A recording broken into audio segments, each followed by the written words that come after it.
flat, cembung, cekung, tuh, cembung, cekung, flat. Kalau pada neonatus itu rata-rata dia pasti cembung. Karena apa? Dia masih pot belly, ya. Tapi kalau namanya kita dapetin neonatus perutnya cekung, itu berarti hati-hati itu scapuloid abdomen. Itu tanda daripada hernia. Hernia diafragma. Ya. Jadi isi perut migrasi ke dada. Makanya perutnya cekung. Nah, inspeksi. Apakah ada bentukan abnormal? Apa ada ompalokel? Apakah ada gastrosisis? Ya, ataukah kamu lihat umbilikusnya kayak apa? Umbilikusnya merah, ompalitis, jangan umbilikitis ya. Itu saya pernah dapat kandidat yang rasanya apa? Umbilikitis dok. Aku ketawa loh.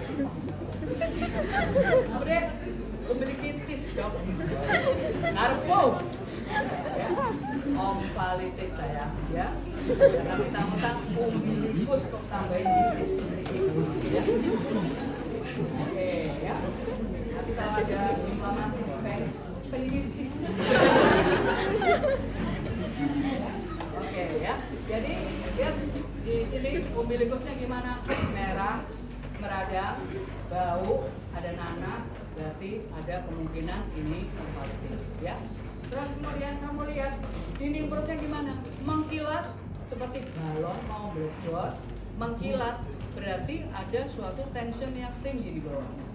Apakah itu isinya air, ataukah isinya massa? Kita belum tahu. Kita kan masih infeksi ya. Nah, oke. Lihat apakah ada pembuluh darah yang lebar-lebar di sini kelihatan banget. Ya, misalnya pada prematuritas, ya pada prematuritas pembuluh darah masih terawang-terawang gitu karena kulitnya masih sangat apa ya, tipis sekali ya. Terus infeksi kita juga lihat gerakannya ya, gerakannya drone, gerakannya ini opo ono sing aneh ya, misalnya sini lebih bergerak, sananya diam atau bagaimana, harusnya kan normal kan kelihatan dong gambaran. Terus bagaimana infeksi palpasi? Palpasi itu kita sebenarnya adalah menentukan massa batas organ ya, batas organ atau menentukan ukuran massa apabila emang ada massa. Ngono ya. Apa bedanya massa sama organ? Jadi organ itu berarti bisa organ yang membesar. Kalau massa itu berarti ada sesuatu di luar organ. Misalnya apa?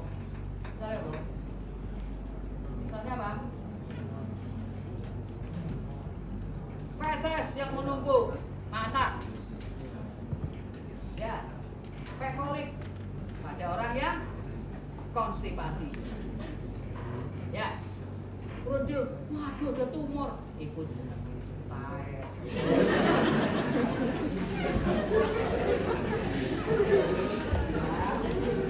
Ya, jangan berburuk sangka dulu. Ya, Bu, anak ini beratnya berapa hari Bu nggak beol? Udah 1 minggu dokter tidak beol.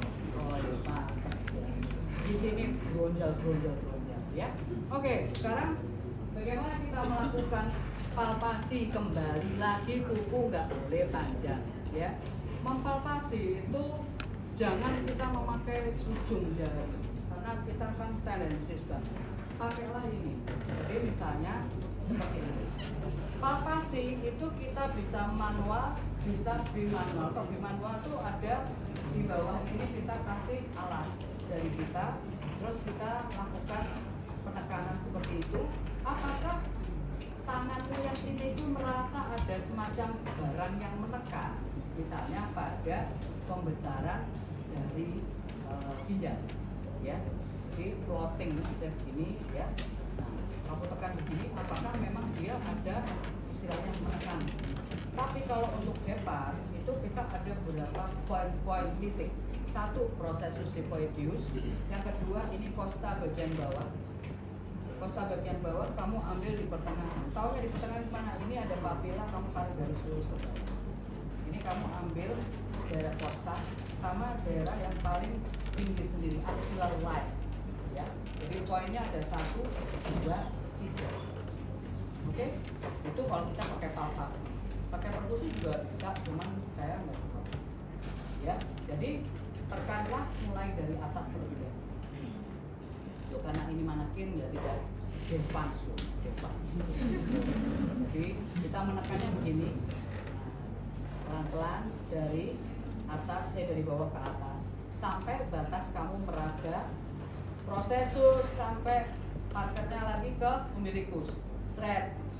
Ini umbilikus sampai di pertengahan, ini sampai ke sini. Itu adalah markernya. Makanya itu dia. Ya. Jadi menekan itu jangan begini, tetapi kita memakai ini. Oke, ya. Oi, set dulu ya. Tak menit.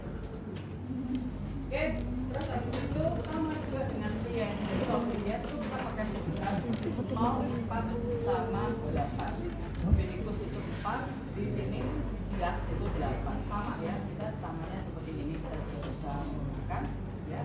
Terus kemudian perkusi itu kita kembali lagi adalah untuk menentukan apakah ada massa, apakah ada cairan, ataukah ada udara. Kalau udara itu kalau kita ketok ya pasti tung. Misalnya pada kasus meteorismus ya. Ya, mengetok itu juga gitu, kita bisa melingkar begitu. Tapi kalau untuk asites itu ada satu gambaran khusus. Kalau misalnya asites itu minimal, apakah bisa kita tentukan? Sebenarnya bisa. Kita pakai namanya shifting dullness ya. Jadi kita ketok dulu 1, 2, 3, 4, tek, pegang nih gini ya. Terus bayinya kita pinggirin gini. Nah, tanganmu jangan dilepas yang sini. Terus kita ketok lagi di tempat yang sama. Terakhir kita ngetok, ada perubahan suara tidak?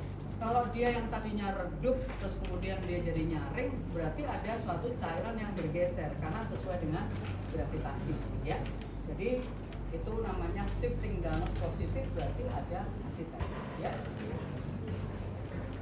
Periksa abdomen pada ini tadi udah. Anus, bayi baru lahir wajib dicek anus ya Pak Arya. Lubang anus harus teridentifikasi saat lahir. Sini. Lubang anus harus teridentifikasi pada saat lahir ya. Ada batasan waktu pengeluaran mekonium pertama ya. Jadi kalau misalnya mekonium itu harus keluar dalam 24 jam pertama. Kalau dia nggak keluar, itu ada beberapa hal yang dicurigai. Bisa karena ada mekonium plak sindrom, bisa juga ada mekonium ada obstruksi atau memang harus diperkorakan ya. Makanya kita wajib namanya ngecek ya. Nah, jika lubang anus itu tidak ada restriksi anus ada dua letak rendah sama letak tinggi ya. Jadi kalau misalnya dia letak